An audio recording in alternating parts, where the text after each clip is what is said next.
நம்ம எல்லாருக்குமே சில விஷயங்கள் வந்து முன்னாடி நடக்க போகிற விஷயங்கள் திடீர்னு நமக்கு தோணும். ஏதோ ஒரு கெட்டது நடக்க போகுது அப்படின்னு தோணும் ஆழ் மனசில். அந்த மாதிரி நான் நினச்ச ஒன்று தான் இப்போ நடக்க போகுது. என்னென்னா, போன மாதத்தில் நான் வந்து மேகங்களை பார்க்கும்போது அந்த மீன் நிறைய மீன் இருக்கிற மாதிரி, மீன் வந்து செதஞ்சு இருக்கிற மாதிரி தோணுச்சு. அந்த மேகங்களை பார்க்கும்போது நிறையா வானம் ஃபுல்லாக அப்படி இருந்தது. அப்போ கூட என் ஃப்ரெண்டு ஒருத்தர்கிட்ட நான் சொன்னேன், எனக்கு மீன்களுக்கு ஏதோ பெரிய ஆபத்து வர போகிற மாதிரி தோணுது அப்படின்னு நான் அவர்கிட்ட சொன்னேன். அந்த பயந்த மாதிரியே இப்போ அடுத்து நடக்க போகுது. என்ன கேட்டிங்கன்னா, இப்போ ஓஷன் வார்மிங் அப்படிங்கிறாங்க. ஓஷன் வார்மிங்னா, முன்னாடி குளோபல் வார்மிங்கில் பனிப்பாறைகள், கடலில் இருந்த பனிப்பாறைகள் உருகி தண்ணியாகி கடலுடைய மட்டம் உயர்ந்தது. அது நார்மலாக தண்ணி என்ன டிகிரியில் இருக்கணுமோ அதான் இருந்தது. இப்போது ஓஷன் வார்மிங், அந்த பனிப்பாறை உருகிறது மட்டும் இல்லாமல் தண்ணியே சூடாகுது. தண்ணியே கொதிக்கிறதுனா சூடாகிட்டே இருக்குது. கொஞ்சம் கொஞ்சமாக அதோடைய வெப்பநிலை அதிகமாகிட்டே இருக்குது. அப்போ என்ன ஆகும்? தண்ணியில் வாழ்கிற மீன்கள், ஆமைகள், கடல் உயிரினங்கள் இருக்கு இல்லையா, மற்ற இந்த பாசி ஈசி சுடுதண்ணியில் அதால் வாழ முடியுமா? அப்போ மொத்தமாக ஒரு பேரழிவுங்கிறது காத்திருக்கு. ப்ளஸ் தண்ணி மட்டம் உயர உயர கடலோரம் இருக்கிற நகரங்கள் வந்து முழுகிக்கிட்டே போகும் கொஞ்சம் கொஞ்சமாக. ஏன்னா பனிப்பாறைகள் உருகுது, தண்ணி அதிகமாகுது. வீட்டில் வளர்க்குற மீனுக்கே வந்து நான் ரொம்ப வருத்தப்படுவேன்.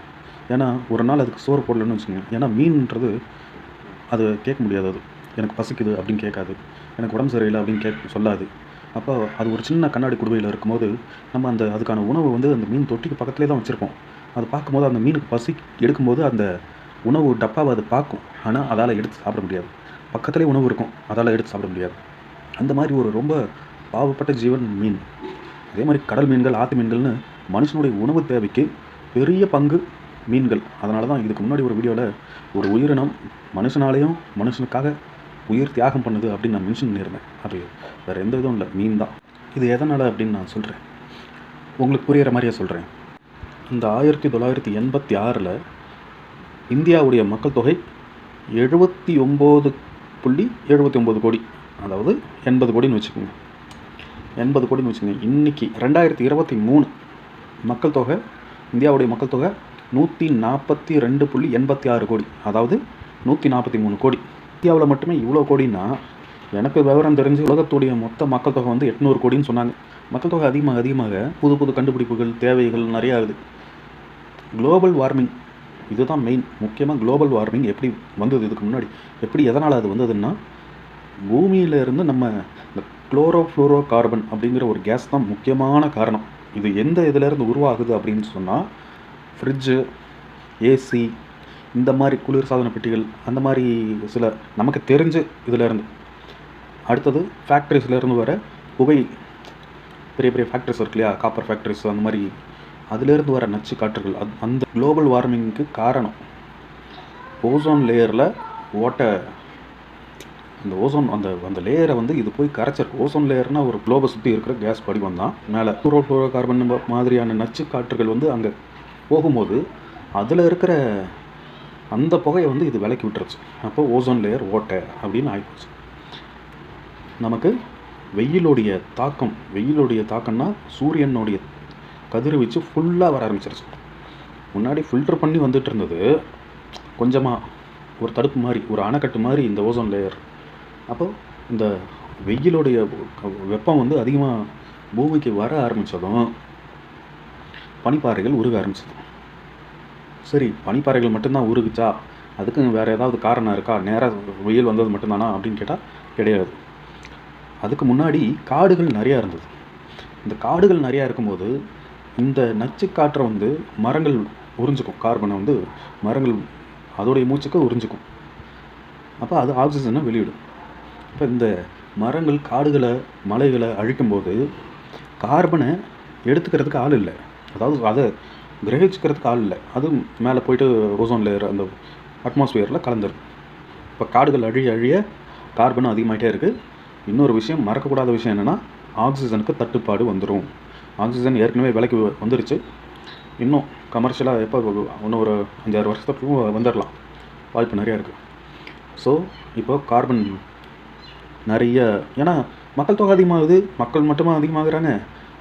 இப்போ ஆடு, மாடு, பூனை அதெல்லாம் கொஞ்சம் அதிகமாச்சு. ஆனால் இப்போ வந்து காடுகள் அழியறதுனால காட்டு விலங்குகளும் அழிய ஆரம்பிக்குது. இப்போ ஊருக்குள்ளே வந்துட்டுருக்கு. அது கொஞ்சம் மக்களுக்கும் காட்டு விலங்குகளுக்கும் ஒரு சண்டை இருக்கும். காட்டு விலங்குகள் ஜெயிக்கும். ஆனால் அது இனப்பெருக்கம் பண்ணாது. அதுக்கான இடம் அதுக்கு இல்லை. பதுங்கிறதுக்கான இடம் ஊருக்குள்ளே இருக்குமே தவிர அது நிம்மதியாக வாழ்கிறதுக்கு, அதோடைய குடும்பமாக சந்தோஷமாக வாழ்கிறதுக்கெலாம் இடம் கிடையாது. காடு இல்லை. அதனால் இது வந்து மனிதர்களோட சண்டை போட்டு மனிதர்களை கொஞ்சம் அழிச்சிட்டு அது மொத்தமாக அழிஞ்சிடும். ஒவ்வொரு மிருக இனமாக அழிஞ்சிடும். மிருக இனம் அழிஞ்சால் அதுக்கு காடுகள் தேவையில்லைன்ட்டு முடிவு பண்ணி அந்த மிருகம் இல்லை, அதனால் பிளாட்டு போட்டு மொத்த காடு 1-2 மரம் இருந்தால் கூட எப்படி இருக்கும்னா, தெருக்களில் ஏதாவது மரம் இருந்தால் தான் உண்டு. அந்த தெருக்களில் இருக்கிற மரமும் ஈபி லைன் போகுது அது போகுதுன்ட்டு வெட்டிடுறாங்க. இப்போ காடுகளும் கிடையாது, தெருக்கள்லேயும் மரம் இல்லை. அப்படிங்கும்போது நீங்கள் எல்லாம் என்ன பண்ண போகிறீங்க? சுவாசிக்கிறதுக்கு ஆக்சிஜன் வாங்கி தான் ஆகணும். ஆக்சிஜன் வாங்கணுன்னா முதல்ல ஒருத்தன் என்ன வருவான், இப்படி தான் வருவானுங்க. எப்பா கொஞ்சம் தான் காடு இருக்குது, இந்த இடம் தான் இருக்குது, அந்த இடத்த நான் வந்து ஏதாவது ஃபேக்ட்ரி கட்டிக்கிறேன், உங்களுக்கு என்ன ஆக்சிஜன் தட்டுப்பாடாகும், நான் வந்து உங்களுக்கு சப்ளை பண்ணிடுறேன், டெய்லி ஒரு சிலிண்டர் உங்களுக்கு நான் கொடுத்துட்றேன், இல்லை மாதத்துக்கு ஒரு சிலிண்டரு கொடுத்துட்றேன், நீங்கள் சுவாசிச்சுக்குங்க, மாஸ்க்கு போட்டு சுவாசிச்சுக்குங்க அப்படிமா, ஃப்ரீயாக தான் கொடுக்குறேன், ஏன்னா அந்த இடத்த நான் எடுத்துக்கிறேன் அப்படின்னு கவர்மெண்ட் மூலிமா வருவாங்க. நம்மளுக்கும் வேறு வழி இல்லாமல் அதை தான் சொல்லுவோம், சரி எடுத்துக்கங்க. அதுக்கப்புறம் கொஞ்சம் வருஷம் ஆனதும் சுத்தமாக ஆக்சிஜன் கிடையாது, அவன் கொடுத்தா தான் ஆக்சிஜன் அப்படிங்கிற நிலமை வந்தப்போ அவன் காசு கொடுவாம்மா. நீங்கள் எங்கே போவீங்க காசுக்கு?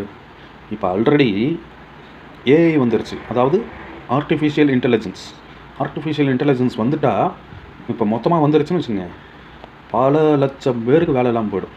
பல லட்சம் சொல்கிறத விட பல கோடி பேருக்கு வேலை இல்லாமல் போயிடும். ஏற்கனவே ரோபாட்ஸ் வந்துச்சு. ரோபாட்ஸ் இப்போ ஹோட்டலில் சமைக்க ஆரம்பிச்சிருச்சு, ஹோட்டலில் சர்வ் பண்ண ஆரம்பிச்சிருச்சு. பல இடங்களில் ரோபாட்ஸை பெயிண்ட் அடிக்கிறது, கார் கம்பெனிலாம் பெயிண்ட் அடிக்கிறது, இது எல்லா வேலையும் ரோபாட்ஸ் செய்ய ஆரம்பிச்சிருச்சு.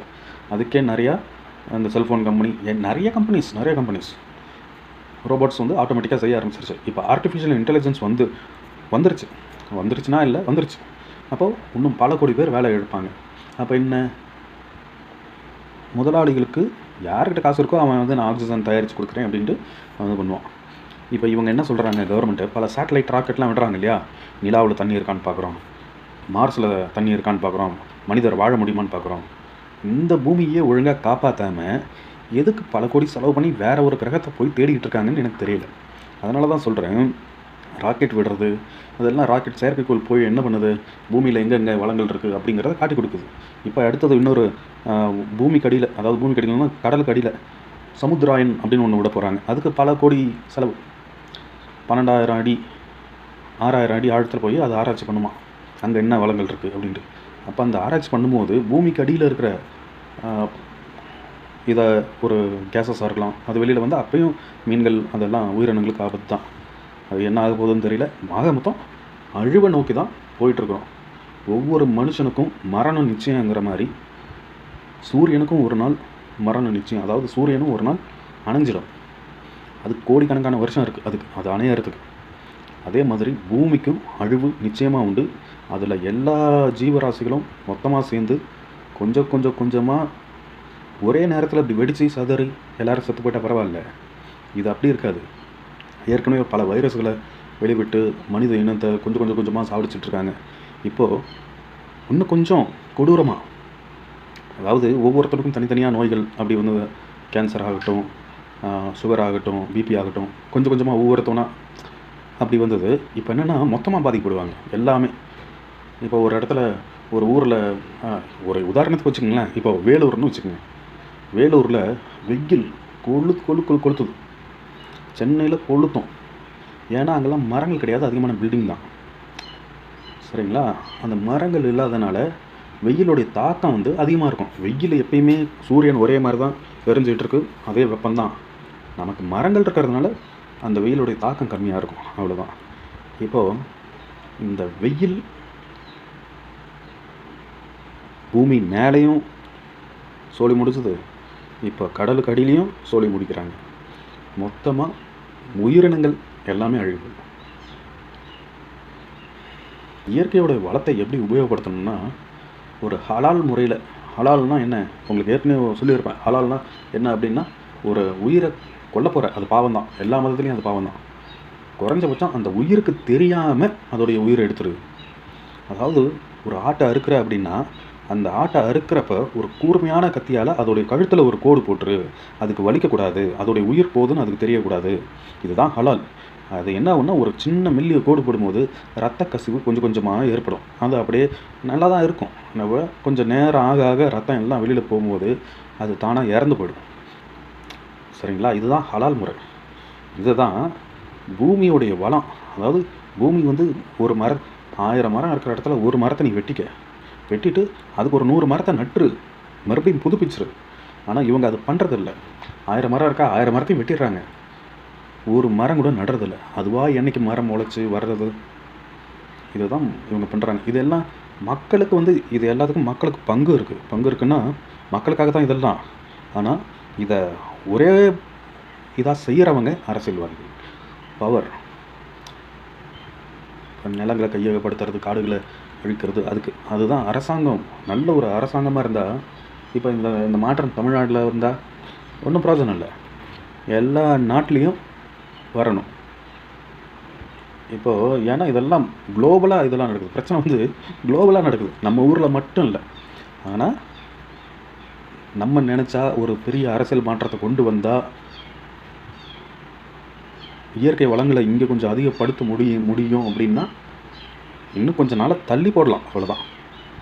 நம்ம இப்போவே அரிசி தட்டுப்பாடு, ஏற்றுமதி நிறுத்தப்பட்டது அப்படிங்கிறாங்கன்னா அது விலை உயர்வு காரணம் அப்படின்லாம் சொல்கிறாங்க. விலை நிர்ணயம் அதெல்லாம் கிடையாது. இது இல்லை, ப்ரொடக்ஷன் இல்லை. இப்படியே ஒவ்வொரு நாடும் ப்ரொடக்ஷன் இல்லாமல் போச்சுன்னா கடைசியில் சோறு எங்கேருந்து கிடைக்கும்? சோறு கிடைக்காது, அரிசி கிடைக்காது, அரிசி உற்பத்தி கிடைக்காது. அப்போது எல்லாமே பெரிய சிக்கலில் போய்ட்டு சிக்க போகிறோம். மக்கள் தொகை அதிகமாகிட்டே இருக்குது. உணவுக்கு பஞ்சம் ஏற்படும். உணவு பஞ்சம் ஒரு சைடு, இயற்கை வளங்களை அழிக்கும் போது பூமி வெப்பமாகி பனிப்பாறைகள் உருகி தண்ணி ஒரு சைடு அதிகமாகுது. இப்போ அந்த தண்ணி சாதாரண ஜில்லு தண்ணியாக இருந்தால் பரவாயில்ல, அந்த தண்ணியும் சூடாகுது. அப்போது தண்ணியே சூடாகும் போது அது கீழே இருக்கிற பூமி ஏற்கனவே பூமிக்கு அடியில், அதாவது சென்ட்ரல் கோர், பூமிக்கு அடியில் நம்ம நிலம் இருக்கு இல்லையா, அதுக்கு அடியில் மலை, அதாவது எரிஞ்சிக்கிட்டு தான் இருக்குது. பூமியோடைய தோண்டிங்கன்னா ஒரு சில கிலோமீட்டர் தாண்டி அங்கே நெருப்பு தான் இருக்குது, சூடு. இப்போ மேலேயே நெருப்பு சூடாக என்ன ஆகும்? பூமி கிராக் விட ஆரம்பிக்கும். அதாவது பூகம்பம், வெடிப்பு விட ஆரம்பித்தா அது ஒரு சைடு. பூமி வெயில் கொளுத்தும், சூடாக இருக்கும், அது ஒரு சைடு சுடுதண்ணி வரும், அது ஒரு சைடு. எப்படி இதெல்லாம் ஒரே நேரத்தில் வந்துருச்சுன்னா பயங்கரமான புயல், வெற்றிடம். மரம் இல்லைன்னா ஒரு பெரிய வெற்றிடம் உருவாகும். அந்த வெற்றிடத்தில் சூறாவளி காற்று உருவாகும். காலியான இடத்துல தான், அந்த வெற்றிடத்தில் தான் சூறாவளி காற்றோடைய அழுத்தம் வந்து ஒரு சூறாவளியாக உருவாகும். இப்படி ஒவ்வொரு இயற்கை பேரழிவாக ஒவ்வொரு நாட்டிலையும் நடக்க போக ஒரு கட்டத்தில் எல்லாமே ஒரே சமயத்தில் நடக்க ஆரம்பிச்சிடும். நீங்கள் கேள்விப்பட்டிருப்பீங்க, சிறப்புஞ்சு. சிறப்புஞ்சோடைய ஸ்பெஷல் என்ன? டெய்லி மழை பெய்யும், எப்போவும் மழை பெஞ்சிக்கிட்டு இருக்கும் அப்படிம்பாங்க. தண்ணி பஞ்சமே கிடையாது, எப்பயும் மழை பெஞ்சிக்கிட்டே இருக்கும் அப்படிம்பாங்க. இப்போது கோடை காலத்தில் அந்த சிறப்புஞ்சிலேயே தண்ணி பிரச்சனை, தண்ணி பஞ்சம். நியூஸில் பாருங்கள், நான் பொய் சொல்கிறேன்னு நினைக்காதுங்க, நிஜமாக உண்மை. அதே மாதிரி இந்த ஹிமாச்சல் பிரதேஷ் அதெல்லாம் மலைப்பகுதி. தண்ணி என்ன தான் ஊர் ஃப்ளாட்டாக நிலங்கள் செஞ்சுருந்தாலும் வெள்ளப்பெருக்கு வரும்போது அதை அடிச்சுட்டு போயிடும். அதாவது மலைப்பகுதி, அதனால் நிற்காது. வெள்ளப்பெருக்கில் கொஞ்சமாக தான் பாதிப்பு இருக்கும். இப்போ பாருங்கள் எவ்வளவு பாதிப்பு. போன கொஞ்ச நாளைக்கு முன்னாடி உங்களுக்கு நியூஸில் கேள்விப்பட்டிருப்பீங்க. இப்போவும் வெள்ளம் போயிட்டே இருக்குது. ஊரில் இருக்கிற காரு எல்லாம் அடிச்சுக்கிட்டு போயிட்டே இருக்குது. மலையோடைய உறுதித்தன்மையே குறைஞ்சி மலையை அப்படியே அந்த மலை வந்து உடஞ்சி பாறையெல்லாம் உருண்டுட்டு போகுது. அந்தளவுக்கு தண்ணியோட வேகம் மலைக்கு தெம்பு இல்லை அப்படின்னு வேணால் சொல்லலாம். அதாவது பாறையை உடஞ்சி போகுதுன்னா, ஒரு மலை வந்து ஒரு கல் அதோடைய கடினத்தன்மையை எப்போ இழக்குது அப்படின்னா, அது சூடாகும் போது கடினத்தன்மையை இழக்கும். இரும்பே சூடாகும் போது கடினத்தன்மை இழந்துடும். அப்போ கல் அதெல்லாம் உடையுது அப்படிங்கும்போது இதெல்லாம் நீங்கள் கொஞ்சம் சிந்திச்சு பார்க்கணும். என்னடா இவன் என்னமோ பேசிகிட்டு இருக்கான் அப்படின்னு நீங்கள் நினச்சிங்கன்னா எதுவும் சொல்கிறதுக்கு இல்லை. நீங்கள் சிந்திச்சு பார்க்கணும். ஏன்னா ஒவ்வொருத்தர்கிட்டையும் தான் இந்த மாற்றம் வரணும். எந்த ஊர்லேயாவது மரம் நீங்கள் பார்த்துருப்பீங்க, எல்லா ஊர்லேயும். கேரளாவில் கூட கரண்ட் ஒயர் போகுதுன்னு மரத்தெல்லாம் வெட்டிகிட்டு இருக்காங்க. இப்போ நான் போய்ட்டு ஒரு சாதாரண மனுஷன் மரத்தெல்லாம் வெட்டாதீங்க அப்படின்னு சொன்னால் அவன் கேட்பானா? அப்போது அவனுக்கு ஆர்டர் கொடுக்கறது யார்? அந்த பவர் அதிகாரம் யார்? அப்போ கவர்மெண்ட்டுங்கிற ஒரு பெரிய சக்தி தான். அந்த அந்த கவர்மெண்ட்டுன்னா லட்சம் பேர் வேலை செய்வாங்க. ஆனால் அதுக்கு தலைவனாக இருக்கிற ஒருத்தவன் இருக்காங்க இல்லையா, ஹெட். இப்போது நம்ம இதுன்னா ஒரு ஸ்டேட்டுன்னா சிஎம். அந்த சிஎம் அந்த பொசிஷனில் இருக்கிறவங்களுக்கு இயற்கையை பற்றி அக்கறை இல்லைன்னு வச்சுக்கோங்க. அக்கறை இல்லைன்னா இயற்கையை பற்றி என்னன்னே தெரியல. ஒரு உதாரணம் சொல்லணுன்னா, கிளாஸில் பாடம் நடத்திக்கிட்டே இருப்பாங்க. திடீர்னு நம்மளை கேட்பாங்க, ஏதாவது டவுட்ஸ் இருக்கா, கேள்வி கேளுங்க அப்படிம்பாங்க. நமக்கு அந்த பாடம் புரிஞ்சால் தானே அதை பற்றி கேள்வி கேட்குறதுக்கு. நமக்கு தான் அது புரியவே இல்லையா, அது என்னன்னே தெரியல. அப்புறம் என்ன அதில் இருந்து டவுட் எப்படி வரும்? அந்த மாதிரி தான் இயற்கை பற்றி, ஏன் இயற்கை தேவை, ஏன் மரம் வேணும், ஏன் விலங்குகள் வேணும் அப்படின்னு தெரிஞ்ச ஒருத்தவன் அந்த முக்கியமான பதவிக்கு வந்தால் மட்டும்தான் நம்ம கொஞ்சம் தாக்கு பிடிச்சி மேற்கொண்டு கொஞ்ச நாள். இப்போ நானும் நீங்களோ இந்த வீடியோ பார்த்துட்ருக்கோம், நானும் நீங்களோ எத்தனை வருஷம் இருப்போன்னு தெரியாது. ஆனால் நமக்கு அடுத்த சந்ததிகள் நிறைய பேர் இருப்பாங்க இல்லையா, அடுத்தடுத்த சந்ததிகளுக்கு நம்ம அதை மட்டும் தானே விட்டுட்டு போகிறோம். என்ன தான் வீடு வாசல்னு வச்சுட்டு போனாலும் காற்று மழை தண்ணி இல்லைன்னா அவங்களுக்கு அந்த வீடு வாசல் இருந்தால் என்ன பிரயோஜனம்? இப்போவே தண்ணி விலைக்கு வந்துருச்சு. இப்போது மீட்டர் சுயஸ்னு ஒரு நிறுவனம் மீட்டர் வைக்க ஆரம்பித்தான். கோயம்புத்தூர் சைடெலாம் மீட்டர் வைக்க ஆரம்பிச்சிட்டாங்க. இப்போ கோயம்புத்தூர் அவுட்டர்லேயும் மீட்டர், வீட்டுக்கு வீடு மீட்டர், தண்ணி மீட்டர் வச்சுக்கிட்டே இருக்காங்க. அப்போ எவ்வளோ தண்ணி யூஸ் பண்ணுறியோ அவ்வளோ நீ காசு கட்டணும். அதுக்கப்புறம் ப்ரீபெய்டுன்னு மாற்றிடுவான். நீ காசு கட்டு, தண்ணி யூஸ் பண்ணிக்க அப்படிமா. உங்களுக்கு இன்னும் தெளிவான ஒரு உதாரணம் வேணும் அப்படின்னா, ஜியோ வந்தப்போ முதல்ல 6 மாதம் ஃப்ரீ கொடுத்தான். அதுக்கப்புறம் 6 மாதத்துக்கு 399 ரூபான்னு ஃபிக்ஸ் பண்ணான் ரேட்டு. 399 ரூபா தான். அதுக்கப்புறம் 499, 699. அது 6 மாதத்துக்கு இல்லை, அப்படியே 3 மாதத்துக்கு மட்டும்தான் அந்த ரேட்டு. இன்றைக்கி 799 ரூபா நினைக்கிறேன். ஏன்னா அது 3 மாதம் 6 மாதம் ஆச்சா, அதுக்கப்புறம் அது ஞாபகம் இருக்காது நமக்கு எவ்வளோ கட்டணும். அப்போது ஓகே இது இந்த ரேட்டு அப்படின்னு நம்ம 3 மாதம் ரீசார்ஜ் பண்ணுறோமா, மறுபடியும் அதிலே அவன் பல ஸ்கீம்கள் போட்டு எப்படி ஃபஸ்ட்டு ஃப்ரீயாக கொடுத்து எல்லாத்தையும் இழுத்துட்டான். அதாவது மீட்ரு காசு கட்டு யூஸ் பண்ணிக்க அப்படிமா. ஒரு மாதம் கழித்து 100 ரூபா ஏற்றுவான், 500 ரூபா ஏற்றுவான், 1000 ரூபா ஏற்றுவான். இப்போ இவனுங்க உடனே கவர்மெண்ட்டு ஒரு ஸ்கீமை தூக்கிட்டு வரும். இது வந்து சப்சிடி நாங்கள் தரோம். சப்சிடி அது என்ன சப்சிடி? இப்போ கேஸ் சிலிண்டருக்கு சப்சிடின்னு சொன்னாங்க இல்லையா. ஏன் 600 கேஸ் சிலிண்டர்னால் 600 வாங்கிக்க வேண்டியதானே? நீ என்ன 900 வாங்கிட்டு 600 மீதி காசை நான் பேங்க்கில் போடுறேன் அப்படிங்கிறது, அது எதுக்கு? அது சப்சிடி 245 வரும்னு சொல்லிட்டு இருந்தானுங்க. முதல்ல ஒரு 2-3 மாதம் அது வந்துச்சு, நானும் கவனித்தேன். அதுக்கப்புறம் அது வரவே இல்லை. நானும் அந்த மெசேஜ் கவனிக்கிறது இல்லை. என்னடா இது அப்படின்னு திடீர்னு ஒரு நாள் தோணுச்சு, இந்த கேஸ்க்கு வந்து சப்சிடி நானுங்களே, பேங்க்கில் எதுவும் ஆட் ஆகவே இல்லையே. மெசேஜ் செக் பண்ணால் ஒன்றும் காணும். இதெல்லாம் உட்காந்து டெய்லி நோட் பண்ணிட்டு இருப்பாங்களா மக்கள், அவனுக்கு தெரியும் இதெல்லாம் வந்து காலப்போக்கில் அப்படியே மறந்துடுவாங்க அப்படின்னு. இப்போ சப்சிடி கிடையாது, ஒன்றும் கிடையாது. கேஸ் விலை ஏறினது தான். ஏறினதுன்னா அது நமக்கு தெரியாமையே ஒரு விஷயம் சொல்லுவாங்கள்ல, ஏன் நானே சொல்லிட்டேன், இதுக்கு முன்னாடி சொல்லியிருக்கேன் இல்லையா, ஹலால். அதே ஹலாலை தான் நம்மளை வச்சு செஞ்சுட்ருக்காங்க. உங்களுக்கு தெரியாமையே உங்கள் காசை, உங்கள் உழைப்பை உறிஞ்சி எடுத்து வறுமை அந்த வறுமையை நீங்கள் ரொம்பவும் வறுமையாக போயிடக்கூடாது. உங்கள் ரத்தத்தை உறிஞ்சி